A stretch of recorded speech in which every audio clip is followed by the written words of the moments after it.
तो आज हम इस वीडियो में 2023 में I spy thriller movie mission Majnu का एक्सप्लेनेशन करने वाले हैं। इस मूवी को IMDb पर 9.4 आउट ऑफ 10 की एक शानदार रेटिंग मिली है। साथ ही 93% गूगल यूजर ने इसे पसंद भी किया है। मूवी की स्टोरी में एक स्पाई एजेंट भेष बदलकर पाकिस्तान में रहकर उसके न्यूक्लियर मिशन को अबॉर्ट करने की कोशिश करता है। क्या वो अपने मिशन में सक्सेस हो पाता है? साथ ही उसकी इस मूवी में एक गजब की लव स्टोरी भी दिखाई गई है जो एंड में आपकी आंखों में आंसू भी ले आएगी। तो वीडियो को लास्ट तक जरूर देखना। साथ ही चैनल को सब्सक्राइब करके वीडियो को लाइक भी कर देना। तो चलिए बिना किसी देरी के मूवी शुरू करते हैं। मूवी की स्टार्टिंग में हमें बताया जाता है कि वर्ल्ड वार सेकंड में अमेरिका ने पहली बार नागासाकी और हिरोशिमा पर न्यूक्लियर बॉम्ब को यूज किया था, जिसके बाद से अब हर देश में न्यूक्लियर बॉम्ब बनाने की होड़ स्टार्ट हो गई। और उधर पाकिस्तान 1971 में 3 बार इंडिया से हार चुका था और इसीलिए पाकिस्तान ने इंडिया से बदला लेने के लिए न्यूक्लियर बॉम्ब बनाने का फैसला लिया। और इंडिया के पास रॉ के कुछ जांबाज स्पाई एजेंट थे जो पाकिस्तान की कॉन्फिडेंशियल न्यूज को इंडिया तक पहुंचाने का काम करते थे। हालांकि इसमें उनकी जान जाने का रिस्क भी बहुत रहता था, पर फिर भी वो अपनी भारत माँ के लिए उस रिस्क को हंसते हुए एक्सेप्ट करते थे। अब नेक्स्ट इन 1974 में रावलपिंडी पाकिस्तान का दिखाया जाता है, जहाँ पर हम एक लड़के तारिक को देख पाते हैं जो एक अनवर नाम के बंदे से उसकी चचा की शॉप पर टेलरिंग की जॉब के लिए बोल रहा होता है और उसकी सिफारिश वहाँ के मौलवी साहब भी करते हैं। और इस तरह तारिक नेक्स्ट डे डेमो देने के लिए अनवर के चाचा अहमद के पास पहुंच जाता है और वहाँ पर तारिक की नजर एक लड़की नासरीन पर जाती है जो कि ब्लाइंड होती है और उसे देखकर पहली नजर में ही तारिक को उससे प्यार हो जाता है। दरअसल नासरीन अहमद चचा के ब्रदर इन लॉ की बेटी थी और नासरीन के लिए तारिक कम पैसों में भी वहाँ पर काम करने के लिए एग्री हो जाता है। और इस तरह से तारिक और नासरीन की नजदीकियां बढ़ने लगती हैं और उन दोनों की एक प्यारी सी लव स्टोरी स्टार्ट हो जाती है। पर एक दिन नासरीन के फादर उसे तारिक के साथ देख लेते हैं और इसीलिए वो तारिक के पास आकर उस पर गुस्सा करते हैं कि वो उनकी बेटी से दूर रहे। पर तारिक हिम्मत करके उन्हें बोल देता है कि वो नासरीन से बहुत प्यार करता है और उससे निकाह भी करना चाहता है। पहले तो नासरीन के फादर इसके लिए एग्री नहीं होते हैं क्योंकि तारिक के पास कोई भी अच्छी जॉब नहीं थी, पर बाद में अहमद चचा के समझाने पर वो शादी के लिए एग्री हो जाते हैं। इसके साथ ही नासरीन भी उनसे कहती है कि वो तारिक के साथ बहुत खुश रहेगी और नासरीन की खुशी को देखकर उन दोनों की शादी कर दी जाती है। उधर इंडिया 1974 में पोखरान में अपने first nuclear bomb explosion test को अचीव कर लेता है। और इस खबर के बारे में जब ISI चीफ मोहम्मद आलम को पता चलता है तो वो इसके बारे में बात करने के लिए पाकिस्तान के PM से जाकर मिलते हैं और वो अपने न्यूक्लियर बॉम्ब प्रोग्राम को पूरा करने के लिए मोहम्मद आलम से कहते हैं। पर उन्हें इसके लिए एक अच्छे साइंटिस्ट की जरूरत थी, इसीलिए वो फॉरेन से फेमस साइंटिस्ट AU खान को बुला लेते हैं और उसकी फैमिली के अरेंजमेंट्स की अच्छे से तैयारी की जाती है। AU खान ने एक फॉरेन लड़की से शादी की होती है जिससे उसे 2 बच्चे भी होते हैं। उसके बाद PM के साथ मिलकर खान सबकी नजरों से दूर पाकिस्तान में एक सीक्रेट लोकेशन पर न्यूक्लियर बॉम्ब को बनाने लगता है और इसके लिए पाकिस्तान ने एक टेररिस्ट से 500 मिलियन का फंड भी लिया होता है और साथ ही यूरोपियन ब्लैक मार्केट से न्यूक्लियर बॉम्ब बनाने का सामान भी परचेज किया होता है। और उधर PM के बयानों की वजह से यूनाइटेड नेशंस ने इंडिया के एटॉमिक प्रोग्राम पर रोक लगा दी होती है। इससे पाकिस्तान बहुत खुश होता है। अब नेक्स्ट इन 1974 का दिखाया जाता है, जहाँ पर तारिक नासरीन के साथ बड़े प्यार से अपने छोटे से घर में रह रहा होता है और इस टाइम पर नासरीन 4 मंथ्स प्रेग्नेंट भी होती है, इसलिए वो दोनों बहुत खुश होते हैं। पर जब भी तारिक अपने बच्चे के करीब जाता था उसे अपना बचपन याद आ जाता था, जहाँ पर उसके फादर को गद्दार करार दे दिया गया था और उसकी वजह से उसके फादर ने खुद को गोली मारकर सुसाइड कर ली थी। उधर इंडिया में रॉ चीफ मिस्टर काव इंडिया के PM इंदिरा गांधी के पास आते हैं और उन्हें बताते हैं कि उन्हें खबर मिली है कि पाकिस्तान अपना न्यूक्लियर बॉम्ब बना रहा है, पर उन्हें उसकी लोकेशन के बारे में कोई भी जानकारी नहीं है और उसे रोकने के लिए उन्हें उस लोकेशन के बारे में पता करना ही होगा। इसीलिए PM मिस्टर काव को इस ऑपरेशन को पूरा करने के लिए फ्री हैंड दे देती है और तब वो बताते हैं कि पाकिस्तान में उनका एक स्पाई एजेंट है जो इस काम को बड़े ही इंटेलिजेंसी के साथ कर सकता है और वो स्पाई एजेंट तारिक ही था, जिसका रियल नाम अमनदीप सिंह था। वो पिछले कई सालों से पाकिस्तान में स्पाई एजेंट बनकर रह रहा था। तारिक सारी न्यूज को इंडिया में एक शर्मा नाम के ऑफिसर को डिलीवर करता था, पर शर्मा तारिक को बहुत ज्यादा एम्ब्रेस करता था क्योंकि तारिक के फादर को गद्दार जो करार दिया गया था। पर फिर भी तारिक उसकी सारी बातों को सुनता ही रहता था क्योंकि उसे एक दिन प्रूव करना था कि वो अपने फादर की तरह गद्दार नहीं है। और अब शर्मा तारिक को पाकिस्तान में न्यूक्लियर बॉम्ब वाली लोकेशन के बारे में पता करने का मिशन देता है और इस मिशन का नाम रखा जाता है मिशन मजनू। उधर इंडिया में किसी को भी अमनदीप पर यकीन नहीं होता है कि वो इस मिशन को कर पाएगा, और मिस्टर काव को उस पर पूरा यकीन होता है क्योंकि उन्होंने ही उसे ट्रेंड किया था। दूसरी तरफ रावलपिंडी पाकिस्तान में तारिक एक और स्पाई एजेंट असलम से जाकर मिलता है जो उसे कुछ रुपए और गन्स देता है। साथ ही वो तारिक को समझाता है कि वो यहाँ पर एक स्पाई एजेंट है, इसीलिए वो नासरीन के साथ ज्यादा क्लोज नहीं हो, वो उसका सिर्फ यहाँ पर एक कबर है। साथ ही शर्मा तारिक पर नजर रखने के लिए असलम से कहता है। अब उसके बाद तारिक अपने मिशन के इन्वेस्टिगेशन में लग जाता है, जिसके लिए वो ब्रिगेडियर साहब और बाकी सोल्जर्स की यूनिफॉर्म को देने के लिए उनके घर पर जाता है। पर उससे पहले ही रास्ते में वो ब्रिगेडियर साहब की यूनिफॉर्म के 2 बटन्स को तोड़ देता है और उसकी वजह से अहमद चचा तारिक को दोबारा ब्रिगेडियर साहब के घर पर जाकर उनकी यूनिफॉर्म में बटन लगाने को कहते हैं और यही मौका तारिक चाहता भी था। अब वहाँ पर तारिक अपनी बातों से पता कर लेता है कि पाकिस्तान कहीं आसपास ही सीक्रेट जगह पर न्यूक्लियर बॉम्ब बना रहा है, पर उसे एग्जैक्ट लोकेशन के बारे में पता नहीं चल पाता है। साथ ही उसे ये भी पता चलता है कि उन्होंने इसके लिए एक पाकिस्तानी साइंटिस्ट को फॉरेन से यहाँ पर बुलाया है और इसीलिए तारिक उस साइंटिस्ट के बारे में पता लगाने में लग जाता है और काफी रिसर्च के बाद उसे कुछ पाकिस्तानी साइंटिस्ट के नाम पता चलते हैं, पर उनमें से कौन हो सकता है ये उसे अभी भी नहीं पता था। और वो कुछ सोच ही रहा होता है इस बारे में कि तभी नासरीन बातों ही बातों में कुछ बेस्टन सीट की बात करती है, जिसे मोस्टली अंग्रेज लोग अपने वॉशरूम में यूज करते हैं।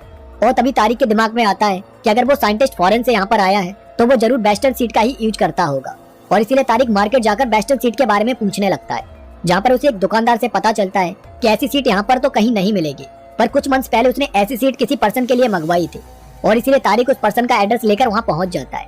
और वहाँ पर उसे एक ओल्ड वुमेन से पता चलता है कि कुछ मंथ्स पहले उसके पड़ोस में एक खान नाम का पर्सन रहता था, जिसके साथ उसकी एक फॉरेनर वाइफ भी रहती थी। पर अब वो लोग कहाँ पर चले गए यह उन्हें भी नहीं पता था।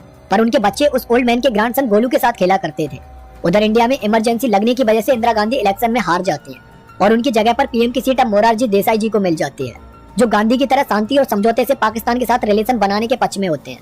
और इसीलिए वो मिस्टर काव को मिशन मजनू को बंद करने का ऑर्डर्स देते हैं। पर मिस्टर काव जानते थे कि मिशन उनके लिए कितना ज्यादा इंपॉर्टेंट है, इसीलिए वो खुद रिजाइन देकर सीक्रेटली इस मिशन को कंटिन्यू रखने के लिए कहते हैं। उधर कंफर्म करने के लिए तारिक रात को खान के घर में एंटर करता है और वहाँ पर उसे उसके वॉशरूम में वेस्टर्न सीट लगी हुई मिल जाती है, जिससे वो समझ जाता है कि खान को ही यहाँ पर न्यूक्लियर बम बनाने के लिए बुलाया गया था। इसलिए वो नेक्स्ट डे गोलू से खान के बच्चों के बारे में पूछता है और उससे उन बच्चों के स्कूल के बारे में पता चल जाता है। जहाँ जाकर जब वो वहाँ के रजिस्टर को देखता है तो उसे खान और उसकी वाइफ का फोटो मिल जाता है, साथ ही उसका पूरा नाम भी पता चल जाता है। और इस जानकारी के साथ जब वो शर्मा से बात करता है तो शर्मा उसे बताता है कि उसके बॉस मिस्टर काव ने रिजाइन दे दिया है, इसीलिए वो उसे इस मिशन से अब डिसमिस कर रहा है। अब ये सुनकर तारिक को बहुत गुस्सा आता है, क्योंकि शर्मा उसकी कोई भी बात सुनने को रेडी नहीं होता है और अगर पाकिस्तान को नहीं रोका गया तो वो अपने न्यूक्लियर बम को बनाने में सफल हो जाएगा। अब शर्मा से बात करते हुए तारिक को उसके फादर इन लॉ पकड़ लेते हैं और उन्हें लगता है कि तारिक किसी और लड़की से बात करता है। साथ ही उन्हें इस तरह से बात करते हुए असलम भी देख लेता है और असलम को यह लगता है कि तारिक की सच्चाई उनके सामने आ चुकी है और इसलिए वो इस बारे में शर्मा को जाकर बताता है। पर शर्मा असलम को तारिक को मारने के ऑर्डर्स दे देता है और इसीलिए असलम रात को गन लेकर निकल पड़ता है। और दूसरी तरफ पाकिस्तानी आर्मी का चीफ जनरल जिया पाकिस्तान के पीएम को करप्शन के जुर्म में अरेस्ट कर लेता है और पूरे पाकिस्तान की कमान को अपने हाथों में ले लेता है। उधर हमें पता चलता है कि असलम ने लास्ट नाइट तारिक को नहीं मारकर उसके फादर इन लॉ को मार दिया था, क्योंकि वो तारिक को बचाना चाहता था। अब इस वजह से तारिक असलम पर गुस्सा हो रहा होता है और तभी वहाँ पर मौलवी साहब आ जाते हैं और हमें पता चलता है कि मौलवी साहब भी इंडिया के एक स्पाई एजेंट है और उनका रियल नाम रमन सिंह है। और अब शर्मा के सपोर्ट नहीं करने की वजह से वो तीनों मिलकर अपने इस मिशन को अंजाम देने के लिए एक हो जाते हैं।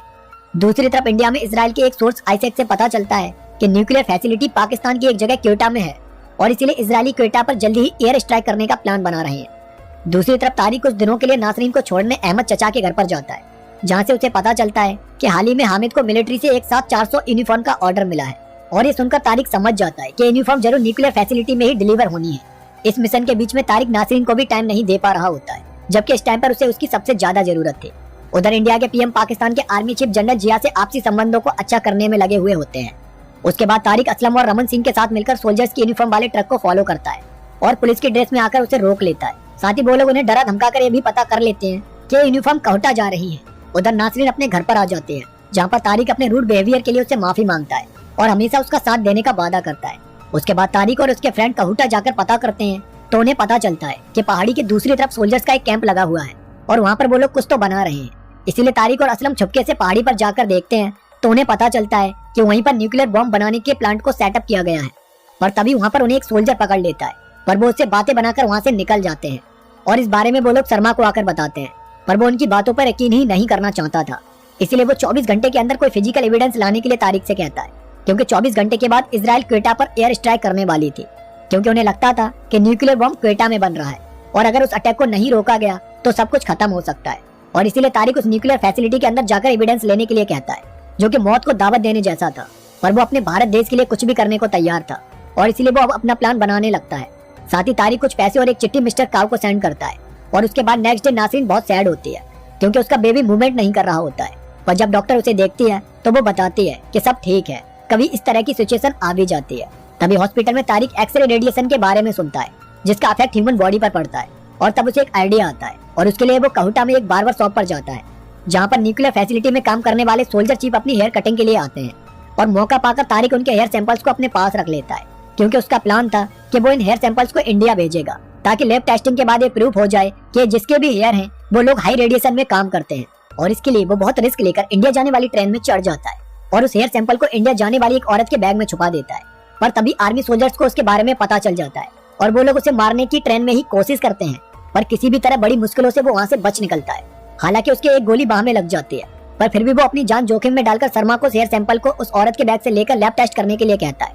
उधर इजराइल सोल्जर क्वेटा पर एयर स्ट्राइक के लिए निकल चुके होते हैं और फिर टेस्टिंग के बाद शर्मा को पता चलता है कि तारिक बिल्कुल सही बोल रहा था। न्यूक्लियर फैसिलिटी क्वेटा में नहीं बल्कि कहूटा में है और इसीलिए वो इजराइल में आईसैक से बोलकर उस एयर स्ट्राइक को रुकवा देता है और इस तरह से मिशन मजनू पूरा होता है। साथ ही अब शर्मा को भी अपनी गलती का एहसास हो चुका होता है और वो अपने बिहेवियर के लिए तारिक से माफी मांगता है और उसे इंडिया का सच्चा देशभक्त बताता है। यह सुनकर तारिक को बहुत खुशी मिलती है। उसके बाद इंडिया के पीएम जनरल जिया को कहते हैं कि उन्होंने तो उस पर यकीन किया पर उसने उनका यकीन तोड़ा, इसलिए वो जल्दी से जल्दी इस न्यूक्लियर प्रोग्राम को रोक दे वरना इंडिया उसे 1 घंटे में खत्म कर सकती है। और इसी डर की वजह से जनरल जिया न्यूक्लियर प्रोग्राम को अवॉर्ड करने के ऑर्डर्स दे देता है। साथ ही वो आईएसआई चीफ को पाकिस्तान में मौजूद इंडिया के स्पाई एजेंट्स को मारने के ऑर्डर्स भी देता है। और उधर तारिक खुशी से नासरीन के पास आता है और उसे बताता है कि अब वो लोग दुबई में खुशी से अपने बच्चे के साथ रह सकते हैं क्योंकि उसे वहाँ पर जॉब मिल गई है। इससे अब वो दोनों बहुत खुश होते हैं क्योंकि वो कल दुबई के लिए जाने वाले थे और आईएसआई चीफ के ऑर्डर्स पर उनकी टीम सभी स्पाई एजेंट्स को मारने लगती है, जिसमें वो असलम के घर पर आकर उस पर अटैक कर देते हैं। असलम अपनी लास्ट सांस तक उनका सामना करता है पर एंड में उसे मार दिया जाता है। ये वो सोल्जर्स होते हैं जिनके बदन पर वर्दी और कंधों पर सितारे तो नहीं होते हैं पर फिर भी वो अपनी भारत माता के लिए शहीद होने का जज्बा रखते हैं। रियल में तो असली सोल्जर्स यही होते हैं जो अपनी पहचान तक खो देते हैं पर देश पर आंच नहीं आने देते। अब इसके बारे में जब रमन सिंह को पता चलता है तो वो तारिक को वहाँ से चलने के लिए कहते हैं पर वो नासरीन को छोड़कर कहीं भी जाना नहीं चाहता था, इसलिए वो नासरीन के पास आता है और उसे जल्दी से दुबई एयरपोर्ट लेकर आता है। दूसरी तरफ रमन सिंह को भी मार दिया जाता है और एयरपोर्ट पर तारिक और नासरीन की खोज में आईएसआई चीफ के लोग आते हैं क्योंकि उन्हें अहमद चचा के घर से उन दोनों की फोटो मिल गई थी।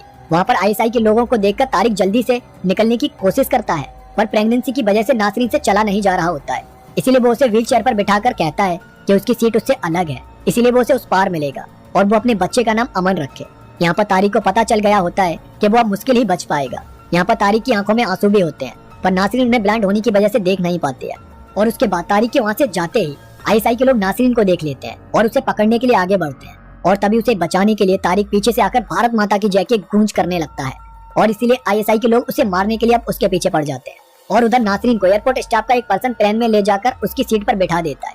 अब तारिक प्लेन के उड़ने तक आईएसआई के लोगों को एंगेज रखने की कोशिश करता है ताकि नासरीन वहाँ से निकलकर दुबई पहुंच सके और इसी बीच आईएसआई के लोग गोलियों से तारिक को मार देते हैं। उधर नासरीन को कुछ बुरा तो लग रहा होता है पर वो कुछ भी समझ नहीं पा रही होती है और इस तरह से तारिक अपनी भारत माता के लिए अपने फर्ज को पूरा करता हुआ शहीद हो जाता है और इस दुनिया को छोड़कर चला जाता है। उधर दुबई पहुंचकर नासरीन के पास मिस्टर काव आते हैं और वो तारिक को दी हुई चिट्ठी को पढ़कर उसे सुनाते हैं कि अगर इस चिट्ठी को मिस्टर काव पढ़ रहे हैं तो इसका मतलब वो अब इस दुनिया में नहीं है। और इस चिट्ठी के जरिए तारिक अपनी असली पहचान भी नासरीन को बता देता है। यह सुनकर नासरीन रोने लगती है और वो ही नहीं, इस मूवमेंट में मैं भी रोने लगा था क्योंकि मेरे दिल को ये फिल्म छू गई थी। स्पाई एजेंट अपने देश के लिए अपनी फैमिली और अपनी जान तक को गवा देते हैं पर फिर भी सरकार उन्हें कभी भी वो रेस्पेक्ट नहीं देती है जो उन्हें मिलनी चाहिए। तो इसी के साथ इस मूवी की भी एंडिंग हो जाती है। दोस्तों, एक हम ही ऐसे हैं जो माटी को भी माँ कहते हैं। आई salute this kind of spy agents. तो आपको ये मूवी कैसी लगी कमेंट करके जरूर बताना। साथ ही चैनल को सब्सक्राइब करके वीडियो को लाइक भी कर देना। तो इसी के साथ मिलते हैं नेक्स्ट वीडियो में एक और सस्पेंस थ्रिलर मूवी के साथ। तब तक के लिए